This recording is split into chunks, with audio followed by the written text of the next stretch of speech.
Hello dear students, welcome. तो आज हम आप लोगों का जो जी के, जैसे कि मैं आपका सिलेबस देख रहा हूँ, general knowledge and current affairs की बात करेंगे। उनमें से हम टॉपिक्स आपको पढ़ाएंगे जम्मू कश्मीर पुलिस कांस्टेबल की जो पोस्ट्स है। तो उनमें से आज, जैसे कि आपको स्क्रीन में शो हो रहा होगा, एक इम्पॉर्टेंट टॉपिक है यूनाइटेड नेशन। आपके सिलेबस में अगर बात कर लेंगे, यूनाइटेड नेशन इज ऑर्गेनाइजेशन पढ़नी है हमने। ओके, उनके veto powers, number of countries, principal organs क्या है और उन ऑर्गन्स के फंक्शंस क्या है, ठीक है, वो सब हम पढ़ लेंगे। तो धीरे धीरे हम इस टॉपिक को आगे बढ़ा लेंगे। लेकिन एक कॉमन या एक जनरल जो आइडिया होता है यूनाइटेड नेशंस के बारे में, जिससे हम लेमन लैंग्वेज भी कहेंगे, किस तरह से हम इस चीज़ को अगर किसी से भी पूछोगे तो वो यूनाइटेड नेशंस के बारे में क्या बता देंगे आप लोगों को। वो सिर्फ इतना बता देंगे, यूनाइटेड नेशंस एक ऐसी ऑर्गेनाइजेशन है। ओके, सो यूनाइटेड नेशंस एक ऐसी ऑर्गेनाइजेशन है, या ऐसे नाम से भी आपको पता लग सकता है यूनाइटेड नेशंस क्या है। United Nations group of Nations है जो यूनाइट हुए हैं, ठीक है। क्यों यूनाइट हुए हैं? किसी मकसद से यूनाइट हुए हैं। उसके ऑब्जेक्टिव्स क्या है वो हम नीचे पॉइंट्स में आपको बता देंगे। ओके, सो फिलहाल आप याद रखो, यूनाइटेड नेशंस एक इंटरनेशनल बॉडी है, एक इंटरनेशनल ऑर्गेनाइजेशन है। इसको इंटर गवर्नमेंटल ऑर्गेनाइजेशन भी बोलते हैं, या वर्ल्ड लेवल ऑर्गेनाइजेशन भी इसको बोला जाता है। ये इंपॉर्टेंट है, ये चीज़ याद रखना। आप चूंकि आपका MCQ बेस्ड एग्ज़ाम है, तो हर चीज़ को आपको याद रखना होगा, और इम्पॉर्टेंट जो पॉइंट्स हैं उनको ज़्यादा फोकस करना होगा। वो यहाँ पे भी मैं बता दूंगा कौन सा इंपॉर्टेंट है। फिलहाल यूनाइटेड नेशंस को इंटर गवर्नमेंटल ऑर्गेनाइजेशन या वर्ल्ड लेवल ऑर्गेनाइजेशन भी बोलते हैं। कब फाउंड हुई थी? 24 अक्टूबर 1945। सो 24 अक्टूबर जो है, 24 अक्टूबर को मनाया जाता है, UN डे भी मनाया जाता है। ओके, सो यहाँ से ये पॉइंट क्लियर हुआ आप लोगों को। अब कहाँ पे फॉर्म हुई है? San Francisco. Okay, San Francisco में यूनाइटेड नेशंस ऑर्गेनाइजेशन जो है फॉर्म हुई है। देखो क्या होता है, अगर इसकी हिस्ट्री के बारे में हम देख लेंगे। चार्टर वाज साइनड ऑन 26 जून 1945। एक चार्टर साइन हुआ जिसका नाम है United Nations charter. Okay, United Nations charter जिसका नाम है, उसके 111 आर्टिकल्स है, जिसमें डिफाइन करके है यूनाइटेड नेशंस के ऑब्जेक्टिव्स क्या है, क्यों हम यूनाइटेड नेशंस को बनाते हैं, और क्या ही रोल रहेगा यूनाइटेड नेशंस ऑर्गेनाइजेशन का। ओके, अगर हम ओरिजिनली जब ये फॉर्म्ड हुई थी, ओरिजिनली जब हमारा UN फॉर्म हुआ था, तब 51 ही नेशन थे। ओके, तब ये 51 मेंबर्ड बॉडी थी हमारी UN। लेकिन प्रेजेंट डे की अगर बात कर लेंगे, it consists of 193 members. 193 members बोलो या 193 कंट्रीज बोलो। ओके, ये इंपॉर्टेंट है, पूछा जाएगा। ओरिजिनल वैसे जो भी आपको यहाँ पे पॉइंट दिखेगा वो इंपॉर्टेंट है आपके एग्जाम के लिए। यहाँ से एक दो क्वेश्चन की उम्मीद आप रख सकते हो। प्रेजेंट मेंबरशिप 193 है, लेकिन जब फॉर्म हुई थी, जब UN बनी हुई थी, तब इसके 51 मेंबर्स थे। सो ये क्यों और ये इंपॉर्टेंट याद है, ये यहाँ पे इंपॉर्टेंट पॉइंट है, इसको याद रखना होगा।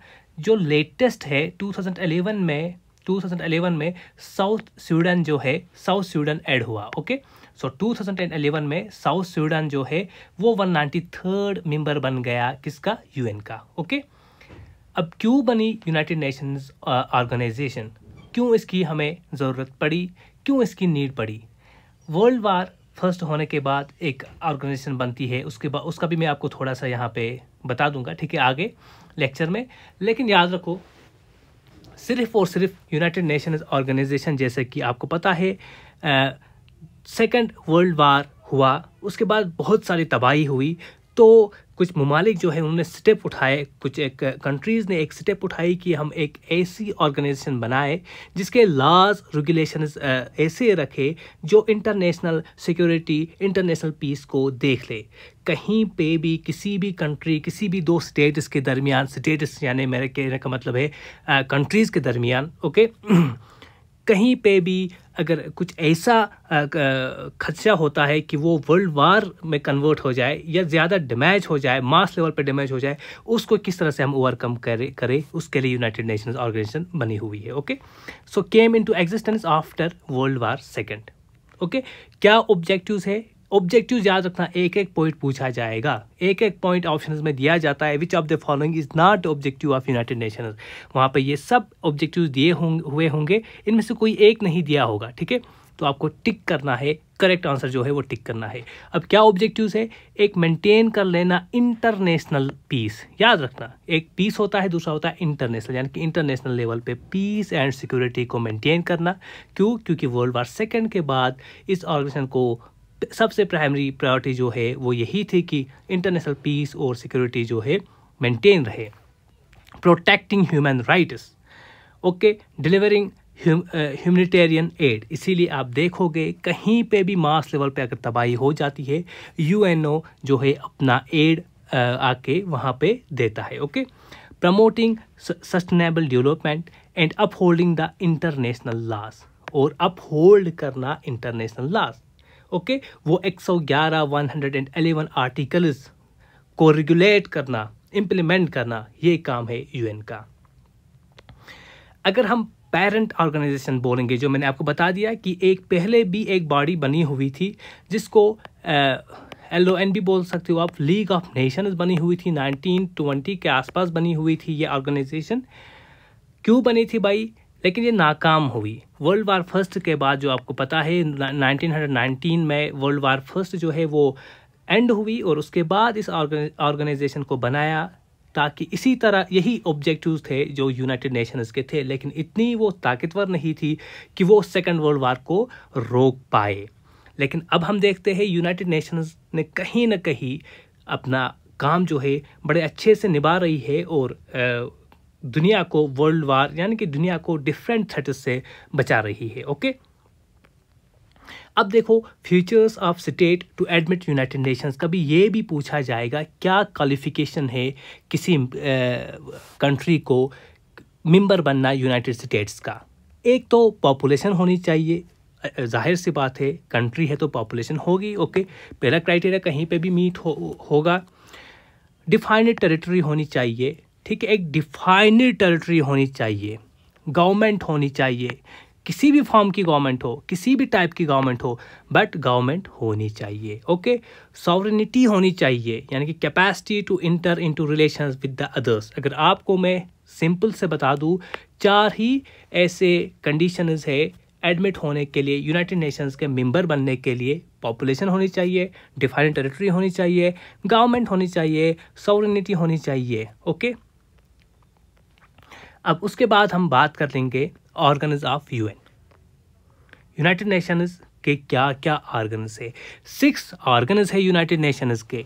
याद रखना, सबसे पहले और मोस्ट इम्पॉर्टेंट जो ऑर्गन है इसका, सबसे पहले और मोस्ट इम्पॉर्टेंट जो इसकी ब्रांच है वो है the general assembly. United Nations general assembly भी इसको बोला जाता है। किस लिए ये असेंबली है? असेंबली किस चीज़ का नाम होता है? जहाँ पे डिस्कशंस होंगे, जहाँ पे पॉलिसीज़ बन जाती है। तो इसका मेन जो मकसद है डिस्कस करना चीज़ों को और पॉलिसीज़ बनाना। ओके, हेड क्वार्टर पूछा जाता है, बहुत बार हेड क्वार्टर पे क्वेश्चन आया है। हेड क्वार्टर जो UNSC का है, यूनाइटेड नेशंस सिक्योरिटी काउंसिल का है, वो न्यूयॉर्क पे है। ओके, देखो प्रेसिडेंट 1 ईयर के लिए चुना जाता है, और जो प्रेजेंट इस वक्त जो प्रेसिडेंट है आपका डेनिस फ्रांसिस। ओके, UNC का जो प्रेसिडेंट है डेनिस फ्रांसिस है। All members of UN are members of UN General Assembly. ये पॉइंट आप याद रखेंगे। जो भी मेंबर होगा यूनाइटेड नेशंस का, वो जनरल असेंबली का भी मेंबर है। ओके, यहाँ तक क्लियर हुआ होगा चीज़ें आप लोगों को। अब है secretary general of UNO। Important post है ये भी। ओके, ये ब्रांच नहीं है, ये सेक्रेटरी जनरल है। ओके, जैसे प्रेसिडेंट की बात किया, ऐसे ही एक सेक्रेटरी जनरल भी होता है। 5 साल का टर्म होता है, टेन्यूर होता है। करंट एंटोनियो गुटेरेस है, ठीक है, 9th सेक्रेटरी जनरल है, और 2 बार इसको चुना गया है। इससे पहले भी यही था।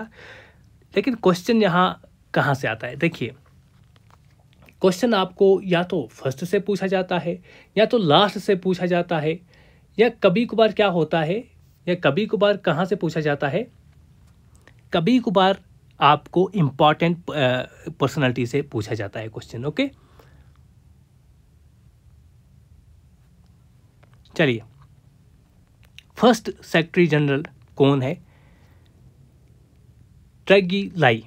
ओके, इंपॉर्टेंट है, नाम याद रख सकते हो आप लाई से भी, सिर्फ आपको याद ही रखना है नाम। ओके, ट्रेगी लाई भी बोल सकते हो। सेकंड सेक्रेटरी जनरल जो है वो डेग हैमरस्कोल्ड है। इसलिए इम्पॉर्टेंट बना क्योंकि ये क्यों इम्पॉर्टेंट बना, क्योंकि ये this is the secretary general who died because of the aeroplane crash. Okay, third secretary general की बात करेंगे, यू थांट। ये क्यों इम्पॉर्टेंट बना? ये इसलिए इम्पॉर्टेंट बना, ये यूं तो थर्ड सेक्रेटरी जनरल था यूएनएससी का, बट फर्स्ट एशिया का जो है वो फर्स्ट सेक्रेटरी जनरल रहा है। फर्स्ट एशियन कहाँ से है? बर्मा से। ओके, सेवंथ सेक्रेटरी जनरल क्यों इम्पॉर्टेंट है? कोफी अनान इसका नाम है। इसको पीस में नोबेल प्राइज मिला था, Nobel prize peace. Okay, 1997 to 2006। Okay, कहाँ के थे? गाना के। ये इंपॉर्टेंट पॉइंट्स थे, फैक्चुअल पॉइंट्स थे जिसमें क्वेश्चन आ सकता है, जिससे क्वेश्चन बन सकता है। आई होप यहाँ तक चीज़ें क्लियर हुई होंगी। आगे चलेंगे हम नेक्स्ट इंपॉर्टेंट ऑर्गन में, the security council. Security council जो होती है, इट कंसिस्ट्स ऑफ 15 मेंबर्स। जैसे कि हमने यूएनसी में देखा कि यूएनएससी में, यानी कि जनरल असेंबली में हमने देखा, यूनाइटेड नेशंस जो असेंबली थी, ठीक है, ये वाली जनरल असेंबली में हमने देखा कि सबके सब मेंबर्स होते हैं यूएनएससी के। लेकिन सिक्योरिटी काउंसिल की बात कर लेंगे, सिर्फ और सिर्फ 15 मेंबर्स होते हैं। उसमें भी 5 परमानेंट मेंबर्स है और 10 नॉन परमानेंट मेंबर्स है।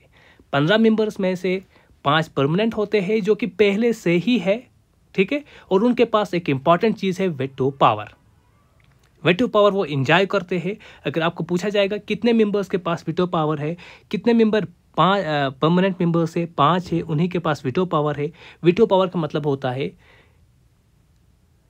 China, France, Russia, UK, USA, इनमें से अगर कोई भी कंट्री अगर ना बोलेगी वो काम नहीं होगा।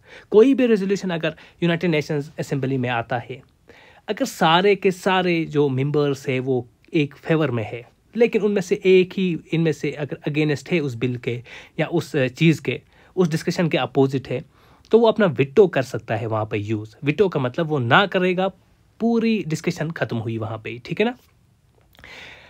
सो 5 परमानेंट मेंबर्स कौन कौन से है याद रखना, ये वाले मेंबर्स है। चाइना पहले निकाला गया था बाहर, उसके बाद फिर से इसको 1971 में फिर से री एंट्री मिली। ये इंपॉर्टेंट पॉइंट है। बाकी तो पता है China, France, Russia, UK, USA, लेकिन चाइना कब बना परमानेंट मेंबर? 1971। पहले भी था, उसके बाद 1949 के आसपास इसको निकाला गया था, और उसके बाद फिर 1971 में वापस लाया गया चाइना को। ओके, अब 10 नॉन परमानेंट स्टेट्स में से इलेक्ट होते हैं फॉर 2 ईयर्स। ये जो 10 नॉन परमानेंट होते हैं, इन्हीं 193 जो कंट्रीज़ है उनमें से 5 परमानेंट तो है ही है, 10 नॉन परमानेंट को इलेक्ट किया जाता है 2-2 साल के लिए। हर 1 साल के बाद हर साल में 5 मेंबर्स रिप्लेस होते हैं। और प्रेजेंटली कौन से आए हैं, कौन से 5 मेंबर्स आए हुए हैं? Somalia, Pakistan, Panama, Greece, Denmark. ये इंपॉर्टेंट है, याद रखना। ओके, तो 2 साल के लिए ये रहेंगे, उसके बाद ये भी रिप्लेस हो जाएंगे। नेक्स्ट इज थर्ड ऑर्गन जो है वो है द इंटरनेशनल है, ठीक है, इसको इस तरह रीड करिए, the international court of justice, ICJ, international court of justice. Court है तो प्राइमरी जुडिशियल ऑर्गन है, ये इंटरनेशनल बॉडी है ये। It deals with the matters between states. Question पूछा गया है, बहुत बार पूछा गया है। इंटरनेशनल जस्टिस, इंडिविजुअल कभी भी मुदाखलत नहीं करेगा। हाँ, बिटवीन द स्टेट्स में के मैटर्स में इंटरनेशनल कोर्ट ऑफ जस्टिस ही फैसला दे सकता है।